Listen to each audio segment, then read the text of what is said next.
Knowing God through Jonah. Kita mau mengenal tentang Allah melalui kisah Nabi Yunus.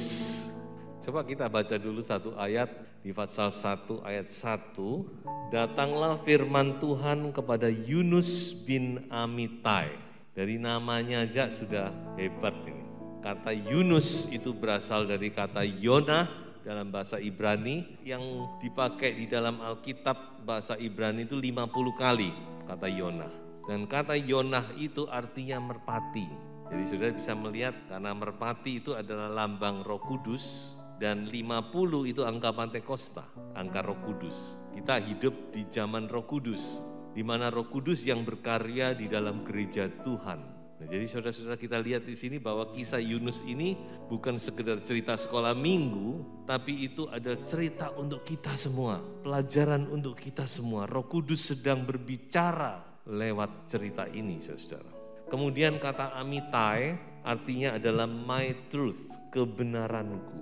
Jadi seolah-olah Tuhan sedang berbicara kepada kita, ada kebenaran di dalam kisah Yunus ini. Kebenaran yang ditulis, ditoreh oleh Roh Kudus. Kebenaran yang harus kita mengerti di dalam kisah Nabi Yunus ini. Nah, itulah sebabnya mari kita masuk lebih jauh. Sekedar mereview, kita tentu tahu cerita ini gara-gara seorang Yunus yang tidak taat, akhirnya seluruh kapal jadi bermasalah. Tapi untung Yunus itu gentleman, dia mengaku dan akhirnya dia dibuang ke dalam laut. Dan kemudian dikatakan ada seekor ikan besar menelan dia. Gara-gara menelan dia, ikan ini kena muntaber, saudara ya. Ya kalau anak Tuhan sudah nggak taat di mana-mana jadi masalah ya. Pikirnya ikan ini enak, begitu ditelan, waduh 3 hari kemudian dia muntah. Nah kemudian Yunus ya mengikuti perintah Tuhan, dia menginjil ke Niniwe. Niniwe itu adalah ibu kota dari bangsa Asyur. Assyria, ibu kotanya namanya Niniwe. Kemudian orang Niniwe bertobat dan akhirnya mereka diluputkan dari murka Allah. Itu sekedar cerita secara singkat tentunya. Nah, saya akan melihat ada 3 pelajaran besar dari kitab Yunus. Yang pertama tentang Allah, bahwa Tuhan itu murah hati tetapi juga keras. Di dalam kitab Yunus ini kita belajar satu hal bahwa Tuhan itu murah, tetapi dia juga keras. Mari kita baca bersama-sama ayatnya di dalam Roma 11 ayat yang ke-22. Sebab itu perhatikanlah kemurahan Allah dan juga kekerasannya, yaitu kekerasan atas orang-orang yang telah jatuh, tetapi atas kamu kemurahannya, yaitu jika kamu tetap dalam kemurahannya. Kalau saya pakai istilah lain yaitu bahwa kemurahan Allah itu ada batasnya, bukan unlimited, jangan sampai salah susah. Alkitab tidak mengajarkan kemurahan Tuhan itu unlimited, tidak. Dan hari-hari ini memang hari-hari kemurahan Tuhan. Mengapa kemurahan Tuhan dinyatakan begitu besar? Karena sebentar lagi Tuhan akan menyatakan kekerasannya yang luar biasa. Dan itu firman Tuhan. Sebelum Allah menghukum dunia, dia selalu buka kesempatan itu luas-luas karena Tuhan itu mengasihi. Seperti zamannya Yusuf. Sebelum 7 tahun kelaparan, ada 7 tahun kelimpahan. Mengapa 7 tahun kelimpahan? Karena sebentar lagi ada 7 tahun kelaparan. Jadi jangan sampai kita salah sangka. So itu firman Tuhan berkata, jangan kamu abaikan itu. Tuhan itu murah memang, murah hati, panjang sabar, baik. Tapi ingat ada satu sisi dari Tuhan, bahwa Tuhan itu juga keras. Saya katakan bahwa dunia ini sedang menghadapi namanya murka Allah, the wrath of God, murka anak domba. Nah itulah sebabnya maka kita juga sebagai orang percaya, walaupun kita ada di dalam kemurahan, makanya ayat ini berkata, tetaplah di dalam kemurahan Tuhan. Artinya jangan sampai kita keluar, jangan sampai kita tinggalkan Tuhan. Tetaplah dalam kemurahannya. Nah saudara, cara Tuhan memakai seseorang, dikatakan bahwa Yunus itu orang Israel, tapi dia dikirim ke Niniwe untuk memberitakan Injil. Dan Niniwe bertobat dan menerima kemurahan Tuhan, diampuni. Tapi saudara-saudara perhatikan, ada seorang nabi namanya Amos yang sama zamannya dengan Yunus. Jadi Yunus hidup pada zaman Raja Yerobeam namanya. Pada zaman itu juga Allah mengirim seorang nabi dari Yehuda ke Israel. Perhatikan ini. Kadang-kadang Tuhan pakai orang lain untuk berbicara. Yunus orang Israel dikirim ke Niniwe.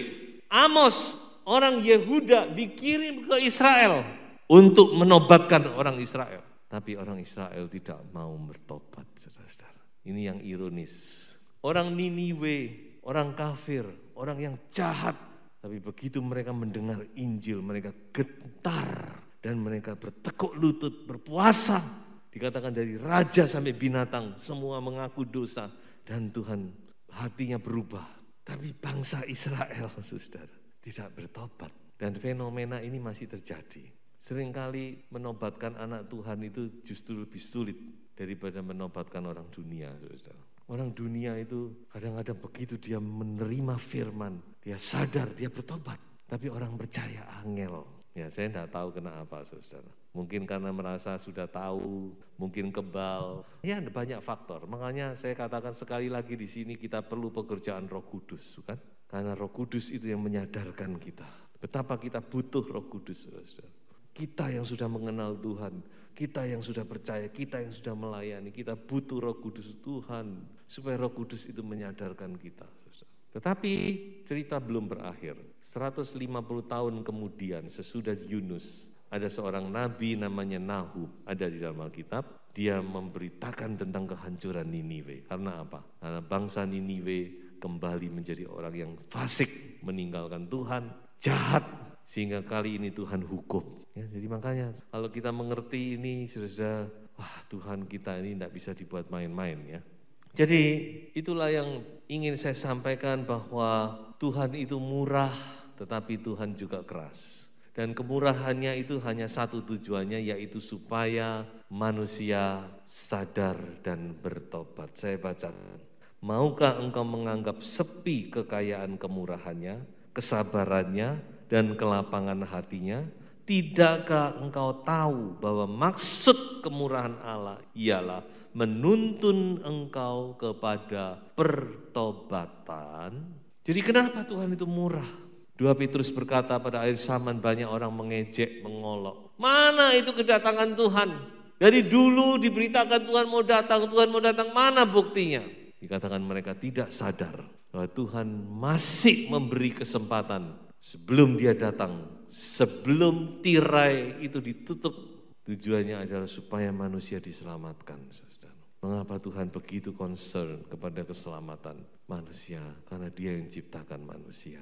Dia memberi roh, Tuhan sayang kepada ciptaannya. Tuhan Allah yang bertanggung jawab. Dia memberi hidup, Dia mau menyelamatkan. Dan Tuhan tahu persis apa artinya kebinasaan yang kekal. Makanya Tuhan begitu murah. Tujuannya apa? Supaya manusia itu bertobat.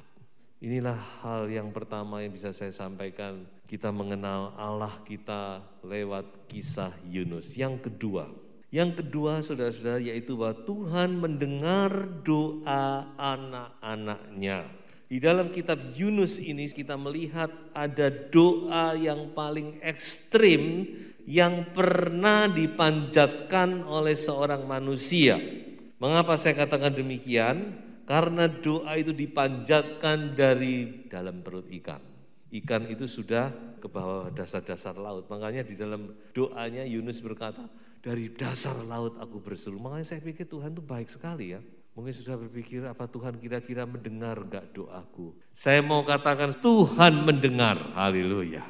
Tidak ada doa yang tidak didengar oleh Tuhan. Perhatikan, doa Yunus ini menarik sekali karena doa Yunus diakhiri dengan sebuah kalimat pendek. Di dalam pasal 2 ayat 9 dikatakan keselamatan adalah dari Tuhan. Kata keselamatan itu di dalam bahasa Ibrani dipakai kata Yeshua, Yesus, Yeshua. Dalam bahasa Ibrani kata keselamatan adalah dari Tuhan itu kan terjemahan bahasa Indonesia. Tapi dalam bahasa Ibrani cuma dipakai dua kata, Jehovah Yeshua.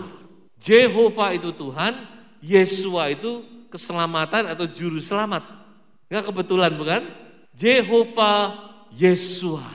Tuhan adalah juru selamatku. Yehovah, Tuhan, Yeshua, Yesus. Haleluya, saudara ya. Nama Yesus dalam bahasa Ibrani itu Yeshua Hamasiah, Yesus Mesias.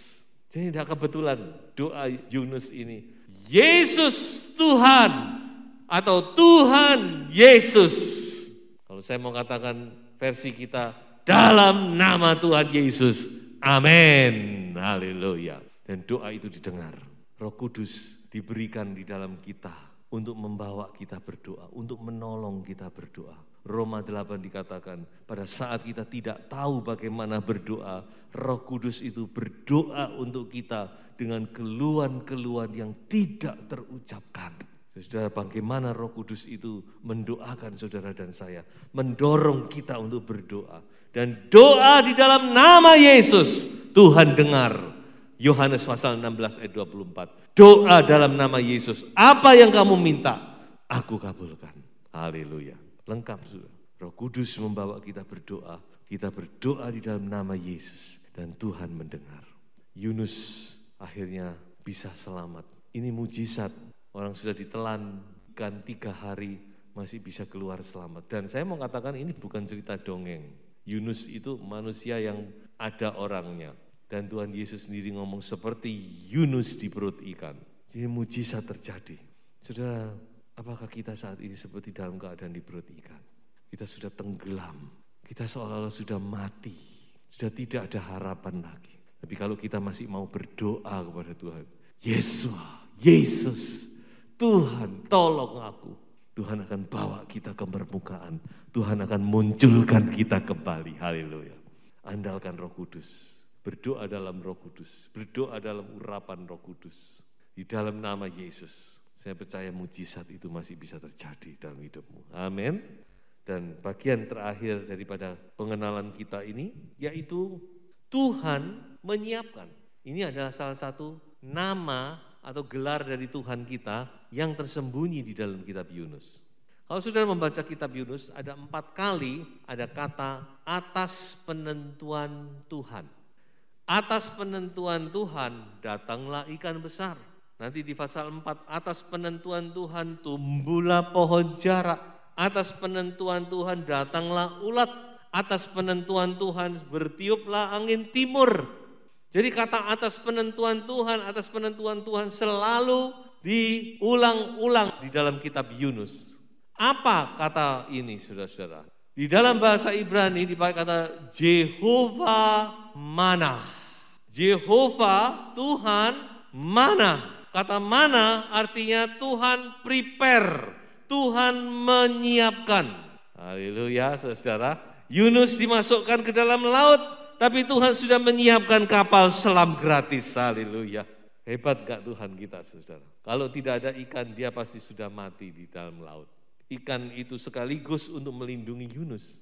Bukan hanya sekedar ya biar Yunus tahu rasanya dibawa ke bawah laut. Tapi ikan itu memang untuk melindungi Yunus. Dulu konsep kita, waduh ikan ini untuk menghukum Yunus. Bukan, ikan ini untuk melindungi Yunus. Kalau tidak ada ikan ini, Yunus sudah mati di tengah-tengah ombak yang begitu besar. Siapa yang bisa bertahan? Dan dengan ikan ini saudara, Yunus terlindung. Kemudian di pasal keempat, bagaimana Tuhan mengajar. Kemudian dikatakan Tuhan menyiapkan pohon, Tuhan menyiapkan ulat, Tuhan menyiapkan angin. Semuanya untuk mengajar Yunus. Tuhan Allah yang prepare segala sesuatu. Amin, saudara. Tuhan itu sudah prepare, sudah menyiapkan kita. Coba saudara renungkan langkah-langkahmu dalam hidup ini. Pasti saudara akan mengamenkan, iya ya, Tuhan tuh ternyata sudah prepare semuanya. Tuhan sudah menyiapkan aku ini ternyata. Oh ternyata ini ada persiapan dari Tuhan. Sebelum aku tahu, sebelum aku datang, semua Tuhan sudah siapkan. Tuhan menyiapkan Adam dan Hawa, sebuah taman yang indah. Sebelum Adam dan Hawa diciptakan, Tuhan sudah menyiapkan segala sesuatu. Itulah Tuhan kita, Jehovah Manah. Amin. Jadi sudah tidak usah takut. Percaya bahwa Tuhan sudah menyiapkan apa yang kita butuhkan. Amin. Tuhan sudah menyiapkan jauh-jauh hari. Karena Dia Maha tahu. Lebih jauh, perhatikan kata ini. Karena dalam bahasa Ibrani tidak ada vokal. Jadi kata manah ini sebenarnya cuma terdiri dari 2 huruf, M dan N. Nah dari kata M dan N ini berkembanglah banyak kata. Dan salah satunya adalah kata amen. Itu artinya saudara percaya bahwa Tuhan sudahkan, haleluya. Jadi kata amen yang seringkali kita ucapkan itu bukan sekedar kata. Kata amen itu punya pengertian sure, pasti, yes, pasti itu sungguh terjadi. Amen juga berarti kata firm, teguh, kuat. Amen juga berarti saya sepakat. Amen, haleluya. Saudara, itulah luar biasa. Amin. Amin. Ucapkan ini saudara-saudara menyambut firman Tuhan. Amin. Doa amin. Ternyata saudara kata yang luar biasa. Kata amin. Dan mari kita melihat sedikit tentang kata amin ini. Di dalam 2 Korintus pasal 1 ayat 20. Sebab Kristus adalah ya bagi semua janji Allah. Itulah sebabnya oleh Dia kita mengatakan amin untuk memuliakan Allah. Semua janji firman Tuhan itu di dalam Kristus adalah amin. Haleluya. Artinya teguh, yes, pasti terjadi. Itu yang dikatakan oleh Rasul Paulus. Semua janji Allah, kalau kita mau amini saudara, janji itu akan terjadi dalam hidup kita. Ya, amin, amin. Saya sepakat, saya setuju, saya aminkan firman Tuhan. Dan kata amin ini bukan sekedar kata. Coba kita lihat ini hal yang luar biasa. Ternyata amin itu juga gelar daripada Yesus. Sudah tidak pernah tahu kan? Wahyu pasal 3 ayat 14. Dan tuliskanlah kepada malaikat jemaat di Laodikia. Inilah firman dari amin. Saksi yang setia dan benar. Permulaan dari ciptaan Allah. Siapa lagi kalau bukan Yesus Kristus. Dan yang nulis ini adalah Yesus. Dia menulis kepada 7 sidang jemaat di Asia Kecil. Sebab itu dia katakan, tuliskan Yohanes kepada sidang jemaat di Laodikia. Inilah firman dari amin. Maksudnya dari aku sang amin ini. Haleluya. Dalam Kristus Tuhan sudah menyediakan segala sesuatu. Amin. Ya saudara. Kalau kita mengerti firman Tuhan, kita merenungkan, kita menyadari, wah kita ini benar-benar orang yang diberkati Tuhan. Tidak ada yang perlu kita takutkan saudara, dalam menghadapi segala sesuatu. Tuhan sudah siapkan. Amin, saudara. Ada yang takut bagaimana nanti anakku tidak bisa sekolah, sementara kebutuhan meningkat, sementara pekerjaan menurun. Saya mau katakan, Dia sang amin itu sudah menyediakan. Haleluya. Amin, haleluya. Dan yang paling ajaib, Alkitab kita ini ditutup dengan kata amin, haleluya. Ditutup dengan kata amin, artinya apa? Amin, amin. Alkitab ini ya dan amin, ini janji Allah untuk saudara dan saya. Kita tidak usah takut saudara. Jadi ternyata luar biasa, Roh Kudus itu luar biasa. Dia menolong, menyadarkan kita. Dia membantu kita dalam doa. Dan Roh Kudus itu sudah menyediakan segala sesuatu. Tuhan itu sudah menyiapkan bagi kita. Kita tidak usah takut. Yang penting yaitu kita belajar saudara. Untuk hidup bersama dengan Roh Kudus. Sebagai kesimpulan khotbah, Roh Kudus si Yonah itu. Yonah yang artinya merpati. Roh Kudus itu sudah diberikan. Agar apa? Agar kita juga bisa amin dengan Tuhan, sepakat dengan Tuhan. Dan di dalam Kristus kita dapat mengatakan amin atas semua janji-janji Allah. Tuhan Yesus memberkati.